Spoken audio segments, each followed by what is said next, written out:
கர்த்தர் நமக்கு தந்த வாக்குத்தத்தத்தின் வார்த்தைகளை நாம் தியானிப்போமாக. கர்த்தர் நல்லவர், அவர் நம்மோடு பேசுகிறவர். ஹல்லேலூயா. எளிமையான வார்த்தை கொண்டு ஸ்தோத்திரம் ஏகமாய் நம்மோடு உறவாடுகிற தெய்வம் தான். இந்த நாளில் கூட நம்முடைய வாழ்க்கையை சரீரத்தை பலப்படுத்தும்படி கடந்து வந்திருக்கிறார். ஹல்லேலூயா. மாம்சத்தினால் ஜெயிக்க முடியாதவற்றை ஆவினால் ஜெயிக்க முடியாது. ஆவியின் பலத்தையும் தெய்வீக பலத்தையும் இந்த மாதம் நமக்கு தரப்போகிறார். ஹல்லேலூயா. விடாய்த்து போனதை உழைக்க பிழைக்க கர்த்தர் இந்த மாதத்தை கூட்டி கொடுத்தது. மே தினம் என்றால் உழைப்பாளிகளின் தினம். நாம் சோம்பலாக இருந்த காரியங்களெல்லாம் பலப்படுத்த முடியாது இந்த மாதத்தை நமக்கு கூட்டி தந்திருக்கிறார். ஹல்லேலூயா. நாம் அவரோட கூட பயணிக்க வேண்டும். ஆண்டவராக இயேசு கிறிஸ்துவின் வலது கரத்தை பிடித்து நாம் ஸ்தோத்திரம் பயணிக்க வேண்டும்.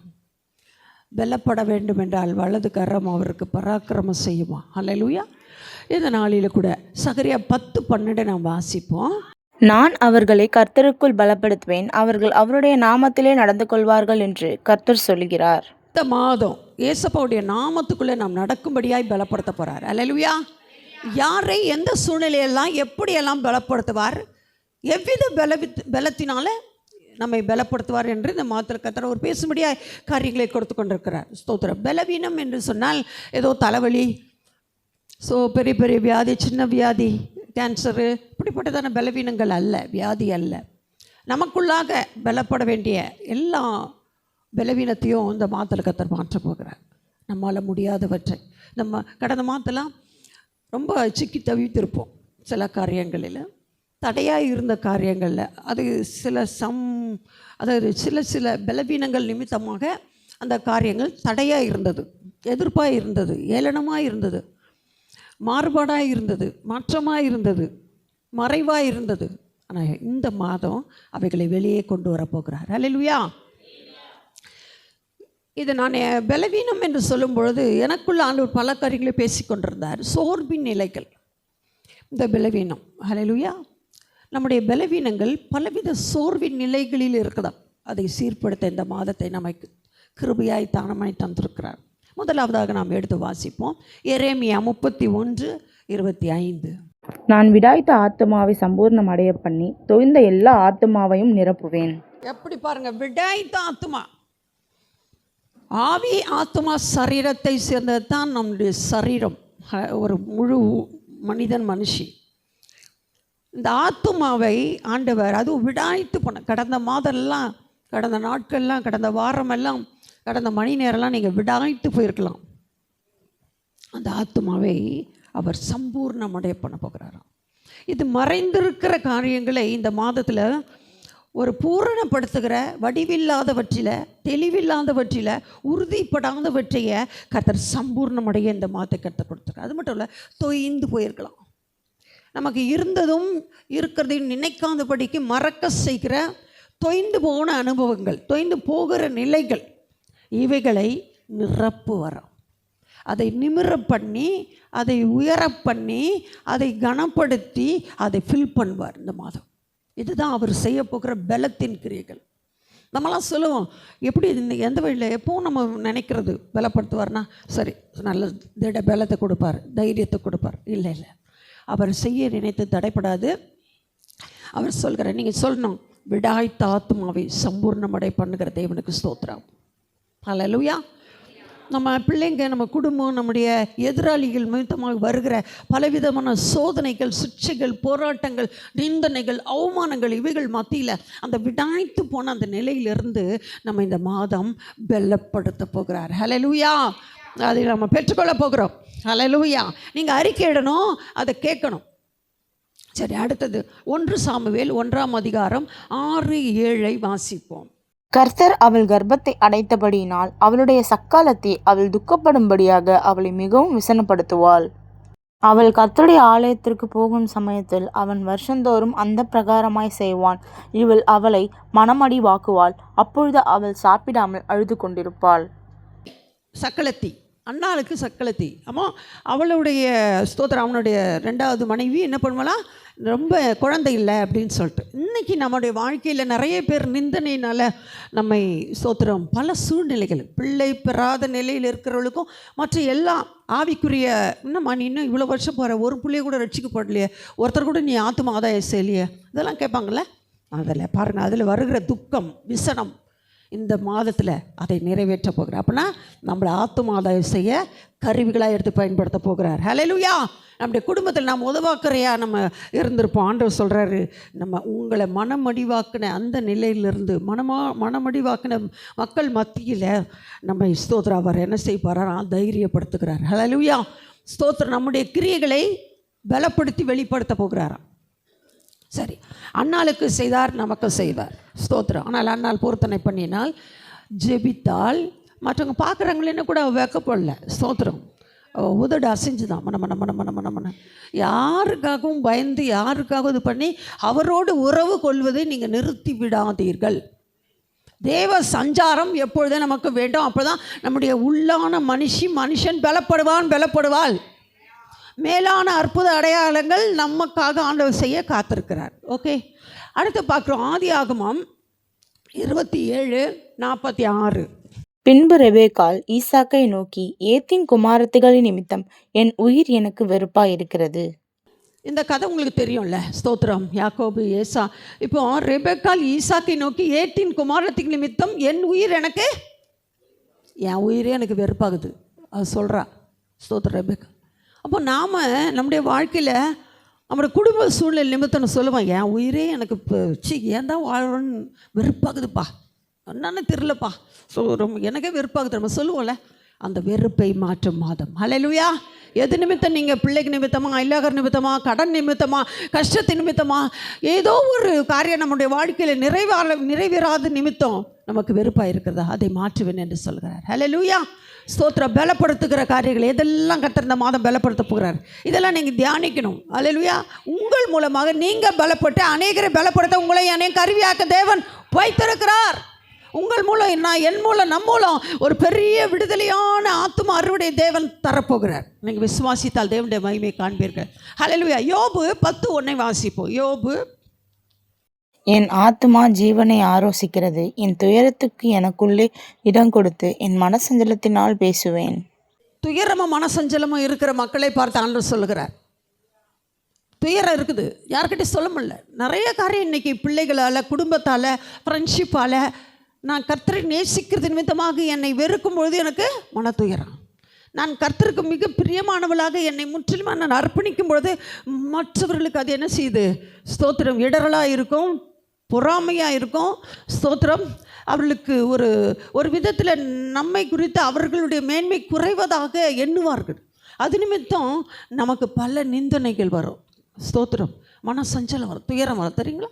நம்ம இதெல்லாம் நம்ம ஆண்டவருடைய பாதையில் கடந்து போகிறோம். நீங்களும் அந்த பாதையில் கடந்து போகிறீங்க. ஆண்டவர் இந்த மாதத்தில் சொல்கிற அந்த துயரத்தையும் சஞ்சலத்தையும், மனசஞ்சலம் உள்ளே தான் இருக்கும் அது. ஹல்லேலூயா. இன்றைக்கி எத்தனையோ குடும்பங்களில், ஏன்னா இன்றைக்கி பொல்லாப்பும் பாவமும் பயங்கரமாய் தலைவிரித்து ஆடுது, அதை அடக்க முடியவில்லை. அந்த ஆவிகள் பலவிதத்தில் பல கோணத்தில் நல்ல மக்கள் மத்தியில் அவைகள் பிடித்து அந்த பிள்ளைகளை உபத்திரப்படுத்துகிறது. அந்த கிரியைகள், அந்த பொல்லாத ஆவியின் எல்லா வல்லமைகளும் இந்த ஸ்தோத்திரம் நம்முடைய பிள்ளைகளில் மத்தியில் ரொம்ப பிரச்சனை கொடுக்கறத நான் பார்க்கிறோம். ஆகவே இந்த மாதத்தில் அவைகளுக்கு ஒரு முடிவு உண்டாக்க போகிறார். அல்லேலூயா. இதை நாம் அறிந்தவர்களாக இருக்க வேண்டும். யோபு ஆத்துமா அவன் சொல்லுகிறான், என் ஜீவனை ஆரோசிக்கிறது, துயரமும் மனசஞ்சலும் இருக்கிறது. அடுத்தபடியாக சங்கீதம் 6:6. எப்படியெல்லாம் பாருங்கள், இதெல்லாம் நமக்குள்ளாக நடக்கிற நிறைய காரியம். இதெல்லாம் நம்ம பலப்படுவோம் என்று சொன்னால் எதிலே? என் பெருமூச்சினால் இளைத்து போனேன், ராம் முழுவதும் என் கண்ணீரால் என் படுக்கையை மிகவும் ஈரமாக்கி என் கட்டிலே நனைக்கிறேன்.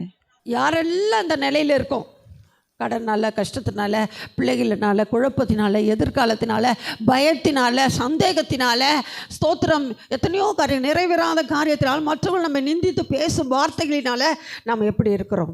என் பெருமூச்சினால் இளைத்து போனேன், ராம் முழுவதும் கண்ணீரன் படுக்கையை நாம் ஈரமாக்கி நினைக்கிறேன். இந்த நிலையிலிருந்து கர்த்தர் பலப்படுத்த போகிறார். இந்த நிலையை முற்றிலுமாக அப்படிப்பட்ட சூழ்நிலை கடந்து போகிற என் தேவ மக்களே, கர்த்தர் உங்களை பார்த்து சொல்லுகிறார், அந்த பாதை முற்றிலுமாக உங்கள் விட்டு நீங்கள் போகிற ஒரு பலன், அதற்குரிய பலவீனமான சத்துருவின் விதைப்புகள் இருக்கிறது, அதெல்லாம் பிடுங்க போகிறார், அதை தகர்க்க போகிறார், உங்களுடைய குடும்பத்தை உங்களுடைய பிள்ளைகளை விட்டு நீக்க போகிறார். இதை ஆண்டவர் தெளிவாக கர்த்தர் பல காரியங்கள், ஆண்டவரே இப்படியெல்லாம் கூட இருக்காப்பா, ஸ்தோத்திரம், எவ்வளோ அழகா, ஸ்தோத்திரம். ஒவ்வொரு தேவதாசர்களை வைத்து அவருடைய அனுபவத்தில் நடந்தவைகளை குறித்து நம்மோடு இடைப்பட்டு கொண்டிருக்கிறார். சங்கீதம் 69:3 வாசிப்போம். நான் கூப்பிடுகிறதுனால் இளைத்தேன், என் தொண்டை வறண்டு போயிற்று, என் தேவனுக்கு நான் காத்திருக்கையால் என் கண்கள் பூத்து போயிற்று. ஹல்லேலூயா. நம்ம கூப்பிட்டு சொல்லுவோம், எவ்வளோ நாள் ஜெபம் பண்ணேன், எனக்கு பதிலே கிடைக்கல, ஸ்தோத்திரம், எனக்கு என்ன பண்ணுச்சு, என் நாக்கு வறண்டு போச்சு, நான் காத்திருக்கையில் கண்ணு பூத்து போச்சு, அந்த காரியம் நடக்குமா என் கண்ணு திறந்து பார்த்தேன், ஆனால் அது ஒரு பார்வையில் அந்த பதிலே எனக்கு கிடைக்கல அப்படி நினைக்கிறீங்களா? ஆண்டவர் அதையும் பலப்படுத்துவாரா? அந்த நிலைகளை மாற்றும்படி அவர் பலனாய் கடந்து வருகிறார்.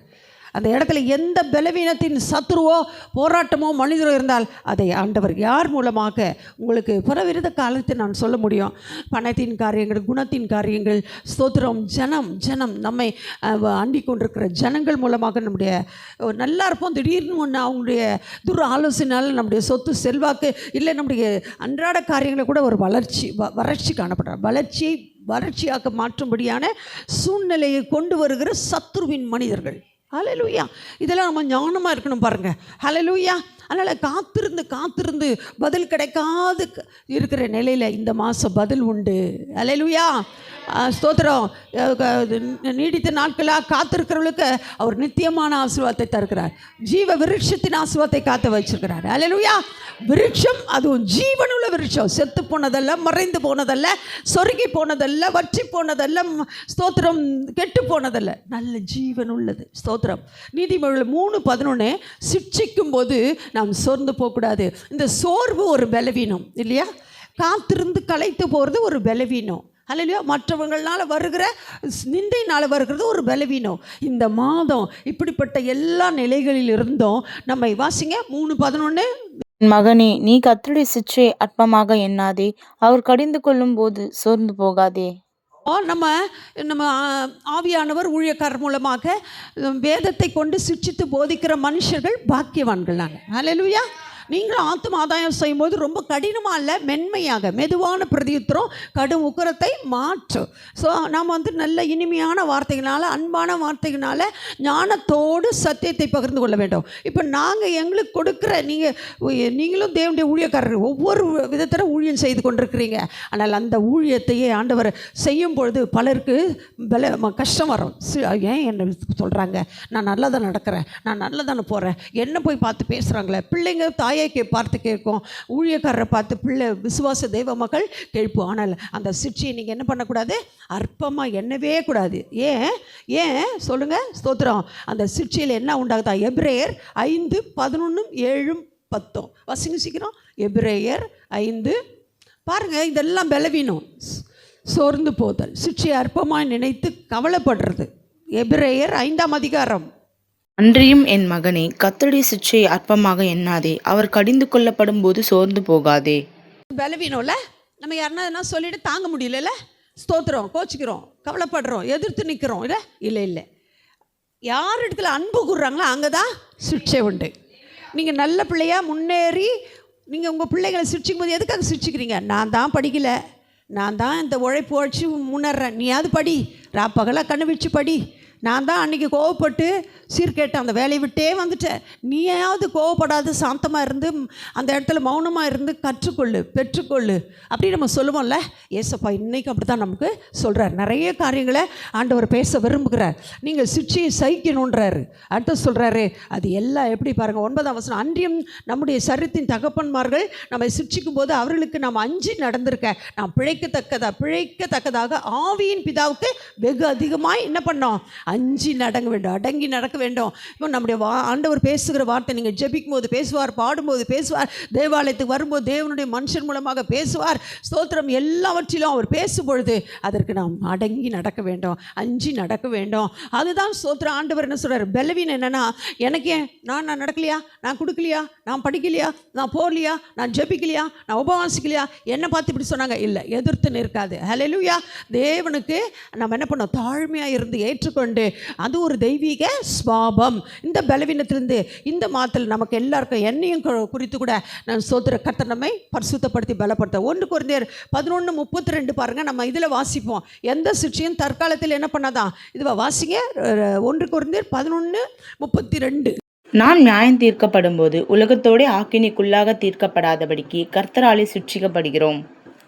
அப்புறம் கலாத்தியர் 6:9. நன்மை செய்கிறதில் சோர்ந்து போகாமல் இருப்போமாக, நாம் தளர்ந்து போகாதிருந்தால் ஏற்ற காலத்தில் அறுப்போம். ஸ்தோத்திரம். நன்மை செய்வதில் சோர்ந்து போகாதீங்க.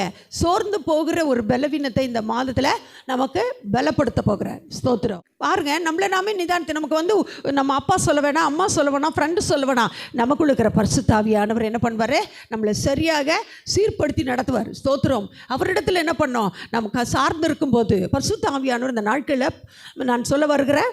மத்தேயு 11:28 வருத்தப்பட்டு பாரம் சுமக்கல உங்களுக்கு இல்லை பாறுதல் தருவார். அப்போது நமக்கு வந்து ஆண்டவரை சார்ந்து இருக்கணும், ஆண்டவரத்தில் ஜெபிக்கணும், ஆண்டவரத்தில் நம்முடைய குறைகளை தாய் தப்படத்தில் சொல்லணும், ஊழியக்காரிடத்தில் சொல்லணும். அடுத்தது தேவனுடைய சமூகத்தில் தனிப்பட்ட விதத்தில் நான் இந்த காரியத்தில் வீக்காக இருக்கிறேன், என் கண்ணு வீக்காக இருக்குது, என் கை வீக்காக இருக்குது, துடிக்குது, ஏதாவது பார்த்தா எடுக்கணும் போல் இருக்குது, அந்த இடத்துக்கு போகக்கூடாதுன்னு நினைக்கிறேன், அந்த இடத்துக்கு போயிடுறேன். இதெல்லாம் ஆண்டோட சமூகத்தில் அந்த வருத்தம் பாரம் அது நிமித்தம் வருகிற பலவீனங்களுக்கு நீக்கும்படியாக நாம் தேவனுடைய சமூகத்தில் ஜெபித்து ஜெயம் எடுக்க வேண்டும். இதை ஆண்டவர் இங்கே சொல்கிறார். அது மட்டும் இல்லை, ஏசாயா 28:11 அந்நிய பாஷை நாம் பேசவே வேண்டும். ஏன்னாக்கா பலவீனம் மாறினாய அப்போஸ்தலர் 1:8 சொல்கிறாரு, ஸ்தோத்திர பரிசுத்த உள்ளத்தில் வரும்பொழுது நீங்கள் புது பலன் அடைவீங்க. அது கூட பலன்லேயே புது பலன். ஆகவே இந்த அதிகாலை வேளையில் ஆண்டவர் சொல்கிறாரு, புது பலத்தை உங்களுக்கும் எனக்கும் தேவன் இன்னும் வைத்திருக்கிறார். முந்தினுள்ள நினைக்க சிந்தனையில் பழையங்கள்லாம் மாறணும், புதுசாக வரணும், நடையில், உடையில், பாவனையில் எல்லாவற்ற பழைவுகள் நீங்கி போனோம், புதிய பலத்துக்குள் வர வேண்டும் என்றால் ஆண்டவருடைய அபிஷேகத்தை அந்நிய பாஷை நீங்கள் பேசி ஆகணும், கேட்கணும். ஏசப்பா, அந்த அந்நிய பாஷை என்னன்னா, இந்த உலகத்திலிருந்து உங்களை புதிதாக்கி மறுரூபமாக்கி ஒரு வித்தியாசமான அந்த உங்கள் ஆஃபீஸில் வேலை செய்கிறவங்க, உங்கள் உறவில் இருக்கிற ஜனங்களுக்கு மத்தியில் உங்களை தனித்தெடுத்து பிரித்து உங்களை அழகுபடுத்தி ஆசீர்வதித்து கனப்படுத்தி உயர்த்தவே அந்த அபிஷேகம். நீங்கள் அப்போ 2 வாசித்தீங்கன்னா, நீங்கள் தெரிந்தெடுக்கப்பட்டவங்க, பிரித்து எடுக்கப்பட்டவங்க, பிரிந்திருக்கும் நாவுகள். இது வரைக்கும் எனக்கு ஆவலை, போவலை, முடியல, இதெல்லாம் செய்து முடிச்சாரு ஆண்டவர். என்னை நடத்திட்டாரு, என்னை ஆசீர்வதிச்சிட்டாரு. இந்த நன்மையான வார்த்தைகளை நம் வாயினால் சொல்லும்படியா நம் வாயை என்ன பண்ணுறார்? பிரிந்திருக்கும் நாவினால், அக்கினால் அவர் நிரப்புகிறார். ஸ்தோத்திரம். ஆறுதலை தருகிறார். அந்த தேவன் சொல்கிறார் 29 சங்கீதம் 11 அவர் தம் ஜனத்திற்கு பலன் தருகிறார். ஹல்லேலூயா. அதை ஸ்தோத்திரம். இன்றைக்கி நான் பாடினது போல் என்னை பலப்படுத்துகிற கிறிஸ்துவினாலே எல்லாவற்றும் எனக்கு பலன் உண்டு என்று சொல்லுகிறார். ஹல்லேலூயா. 2 கொரிந்தியர் 12:9 என் கிருபை உனக்கு போதும், உன் பலவீனத்தில் இத்தனை பலவீனத்தையும் மாற்ற என் இயேசு உனக்காக எனக்காக காத்து கொண்டிருக்கிறார். அவரிடத்தில் வந்து தஞ்சம் புகுந்து கல்வாரியை நோக்கி பார்க்கும்போது எவ்விதமான பலவீனமும் சுபாவத்தில் ஜென்ம சுபாவத்தில் இருக்கிற எல்லா பாவ அழுக்கையும் கழுவி நம்மை பரிசுத்தப்படுத்தி பலப்படுத்தி ரத்தத்தால் சுத்திகரித்து தேவ சாயலாக, தேவ ரூபமாக, தேவ ஞானத்தோடு இந்த உலகத்தில் பிழைக்க உழைக்க அநேகரை ஆண்டவரை கொண்டு வர, அநேகரை ஆசீர்வதிக்க, நீங்களையும் உங்களையும் என்னையும் நான் உன்னை ஆசீர்வதிக்கவே ஆசீர்வித்து உன் பேரை பெருமைப்படுத்த நீ ஆசீர்வாதமாக இருப்பாய் என்று சொல்லி ஹல்லேலூயா அந்த காலை வேளை சொல்கிற அந்த வார்த்தைகளை நாம் பெற்றுக்கொள்வோம். ஸ்தோத்திரம். வனாந்தரம் நிரந்தரம் இல்லை. கர்த்தர் தாமே ஸ்தோத்திரம் எல்லாவற்றிலும் ஸ்தோத்திரம் நிதானமாய் நடக்கவும் தேவன் பலன் தருவாராக. இந்த மாதத்தில் அவரை நாம் சார்ந்து கொள்வோம், அண்டிக் கொள்வோம். இந்த வாக்குத்தத்தங்கள் வார்த்தைகள் மூலமாக நம்மையும் எல்லாரையும் தேற்றி ஆற்றி நடத்தி கர்த்தர் அவருடைய புது பலனாக பலனால் புதிய ஸ்தோத்திர கிருபையின் வரங்களின் பலனால் இந்த உலகத்தை கலக்குகிற ஒரு பெரிய ஸ்தோத்திரம், கூர்மையான பற்களுள்ள யந்திரமாக கர்த்தர் பலப்படுத்துவேன் என்று சொல்லுகிறார். இந்த வார்த்தைகளுக்கு கர்த்தர் நன்றி சொல்லி ஸ்தோத்திரிப்போம். தொடர்ந்து நம்மை ஆசீர்வதிப்பாராக. ஆமென்.